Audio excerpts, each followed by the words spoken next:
And now at 10, protests and calls for racial justice continue in the wake of the grand jury's decision in the Breonna Taylor case. In Louisville, tensions are high for a second night as protesters once again defy the curfew there and have taken to the streets. Reverend Jesse Jackson was among those marching today here in Kenosha, joined by the family of Jacob Blake. Ben Jordan spoke to Blake's uncle about the concerns the family has following the ruling in the Breonna Taylor case. Jacob Blake's uncle says his family does not have confidence in the state's investigation into Blake's shooting.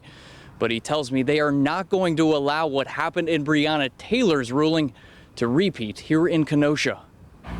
Protesters marched through the streets of Kenosha demanding justice for two people. Say his name! Say her name! The group gathered at this church where Reverend Jesse Jackson was joined by Blake's uncle to condemn yesterday's decision in Kentucky not to charge officers with the death of Breonna Taylor. If it's by the laws in Kentucky that a black woman can die in her house, being shot 6 times by intruders that had a permit to enter the house under the wrong impression and influence because the right person wasn't even there, then we need to really change the damn laws. But Justin Blake says they're pressing forward with hopes for a different outcome in Jacob's case. We are not leaving Kenosha until we get an indictment. The family sharing two demands alongside Jackson, calling for the officer who shot Blake, Rustin Shesky, to be terminated from the Kenosha Police Department and charged with attempted murder. An attempted murderer should not walk the streets. When it comes to the state's investigation, Blake's family says they were frustrated to see a former police officer chosen to be an outside consultant for the case. This man has given his life to the police force.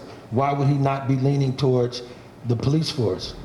Blake's uncle says Jacob remains paralyzed in the hospital where he continues to recover.